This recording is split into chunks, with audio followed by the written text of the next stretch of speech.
Particulièrement méconnues de ce côté-ci du Chanel, alors même qu'elles ont été commercialisées en France, les Ford Zephyr et Zodiac quatrième du nom, surnommés Big Ford par nos amis britanniques, sont le dernier opus d'une lignée née en 1950. La saga des Ford Zephyr débute en effet cette année-là au salon d'Earl's Court. Cette Mark I, version plus puissante de la Consul, est équipée d'un 6 cylindres en ligne de 2262 cm3, fort de 68 chevaux. En 1953, pour la petite histoire, cette Zephyr remporte le rallye de Monte-Carlo, alors même que Ford lance une version plus luxueuse qui prend le nom de Zodiac. En 1956, les Zephyr et Zodiac Mark II s'offrent des lignes moins rondouillardes et adoptent un 6 cylindres en ligne de 2,5 litres dont la puissance atteint 85 chevaux, lui permettant d'annoncer une vitesse de pointe de 145 km/h. Berline, cabriolet et break sont au programme jusqu'en 1962 et s'écouleront à un peu plus de 300 000 exemplaires, grâce aussi, il faut bien le dire, aux exportations entre guillemets protégées vers les pays du Commonwealth. Une nouvelle fois, en 1962, la troisième génération de Zephyr et de leur version haut de gamme, les Zodiac, en berline et break, change radicalement de ligne, avec entre autres, comme le veut la mode du moment, l'apparition d'ailes arrière proéminentes. Si la Zephyr est livrée soit avec un 4 cylindres de 1,7 litre, soit avec un 6 cylindres en ligne de 2,5 litres, qui sur les Zodiac reconnaissables à leurs 4 optiques, ronde offre dorénavant quelques 111 chevaux, lui assurant ainsi une Vmax de 160 km/h. Après environ 220 000 exemplaires produits, cette troisième génération cède la place au Mark IV en 1966. L'étude de ce modèle, désigné sous le nom de projet Panda, débute d'ailleurs dès 1962, alors même que les Zephyr et Zodiac Mark III débarquaient tout juste en concession. Il est vrai que pour ces nouvelles Mark IV, si Ford conservait l'idée d'une Zephyr qui occuperait la partie basse de cette gamme et d'une Zodiac qui en était la déclinaison plus luxueuse, la filiale britannique du constructeur américain souhaitait rompre avec ses devancières, tant sur le plan technique qu'esthétique. Sur ce point, on retrouve à la manœuvre Roy Haynes, futur créateur en termes de design des Ford Cortina Mark II, puis des Morris Marina. Dans les choix du designer britannique, on retrouve aussi la mainmise de Détroit. Cela se retrouve notamment dans un profil qui se caractérise par des lignes très carrées, mais aussi par un long capot moteur et une malle arrière quelque peu ramassée. Classiquement, ces flancs sont marqués par une nervure centrale, mais aussi un pli de carrosserie au niveau du bas de caisse qui englobe de manière plus fine les arches de roue. On retrouve également un léger rehaussement au niveau des roues arrière, ainsi qu'un panneau de custode épais intégrant une grille d'aération qui implique une surface vitrée quelque peu contenue. Le tout rend ces Zephyr et Zodiac plus imposantes, plus massives, alors même qu'avec ses 4,70 m, elle n'est plus longue que de quelques centimètres par rapport à ses devancières. C'est peut-être la face avant qui donne sa véritable identité à ces Big Ford.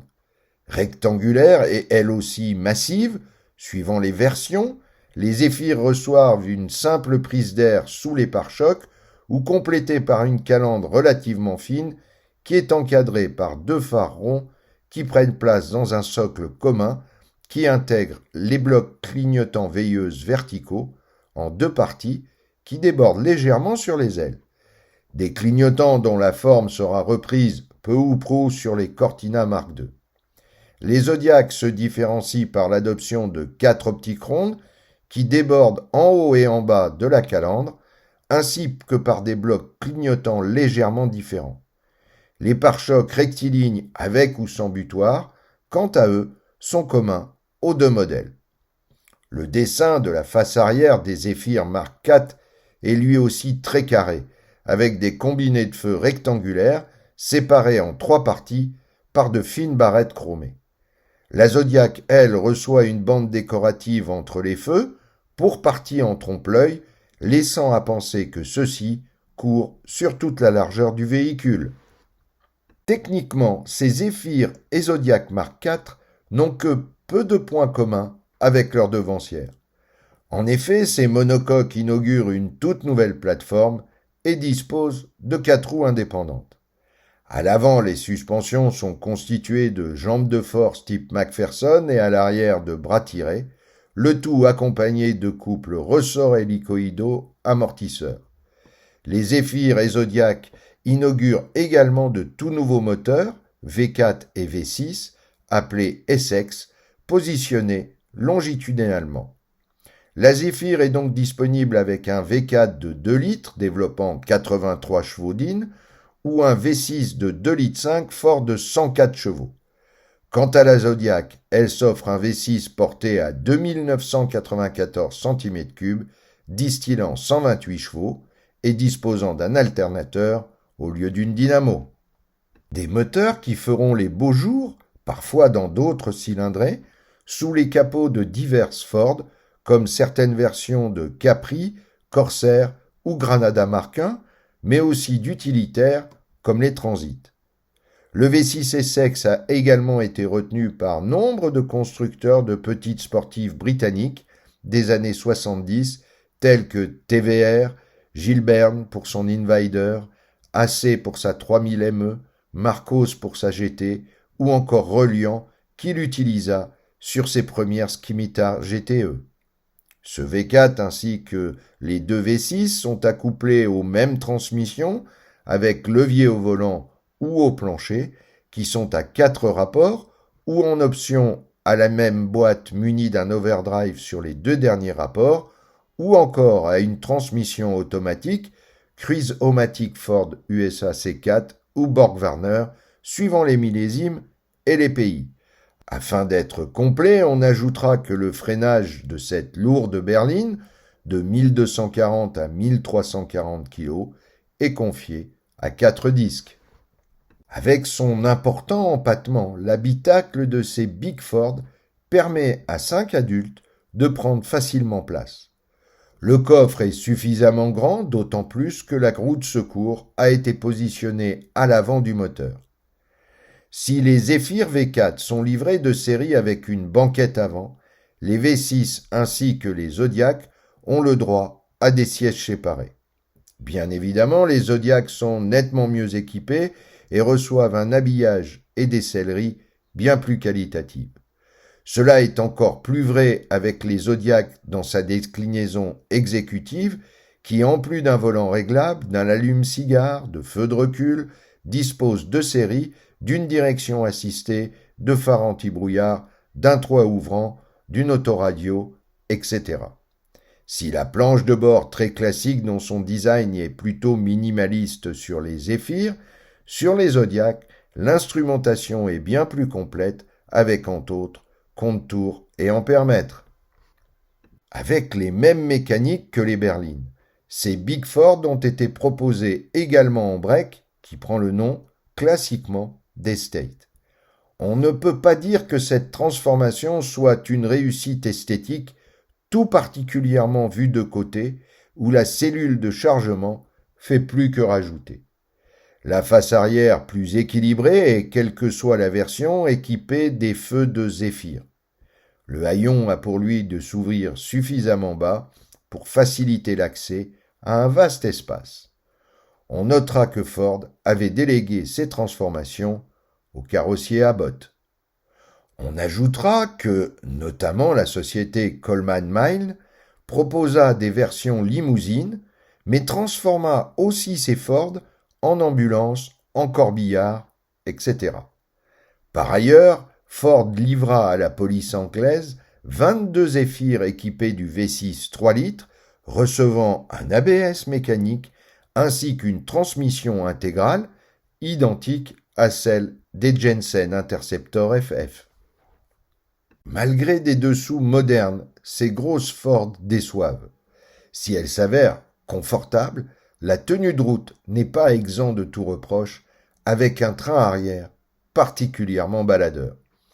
En cause des suspensions mal adaptées et le positionnement de la roue de secours devant le moteur, qui a pour conséquence une mauvaise répartition des masses, avec seulement 40% du poids sur le train arrière. Côté performance, si en 1966 elles sont honorables, avec notamment pour la Zodiac V6 3 litres une vitesse de pointe de l'ordre de 165 km/h et un 0 à 100 km/h en 13 secondes, en fin de carrière, elles sont dépassées par la concurrence. Les Ford Zodiac berlines 2 litres 5 et 3 litres ont été commercialisées en France, du moins en début de carrière. À titre d'exemple, en 1968, la première était affichée à 20 900 francs et la seconde à 22 000 francs. À fin de comparaison, une Triumph 2000 coûtait 16 400 francs, une Opel Commodore 16 600, une Fiat 2300 16 700, une Citroën DS 21 Palace 18 700 francs, quand une Rover 2000 SC était tarifée 19 950 francs. Entre 1966 et 1972, Ford produisit 45 000 Zephyr 4 cylindres, 57 000 Zephyr 6 cylindres et un peu plus de 45 000 Zodiac, soit au total un peu moins de 150 000 unités. Toutes produites au Royaume-Uni, même si un petit nombre a été assemblé en CKD en Nouvelle-Zélande. Beaucoup considérèrent que ces dernières Big Ford ont été un échec. Cela est vrai car ces Zephyr et Zodiac Mark IV sont loin des scores des précédentes générations et des espérances de Ford. Un échec qu'il faut toutefois relativiser au regard des résultats de ses concurrentes.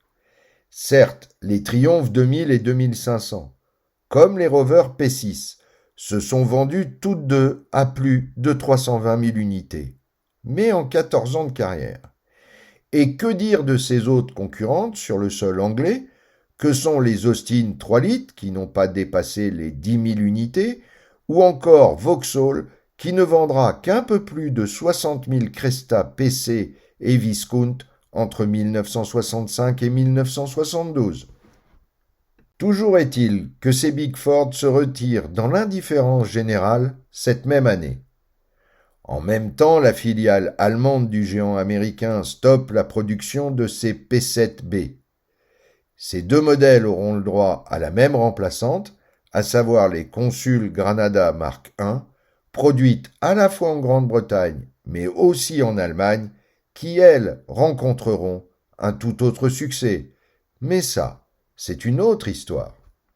L'affiche dédiée à Ayrton Senna est toujours disponible sur l'afficheurfrançais.fr.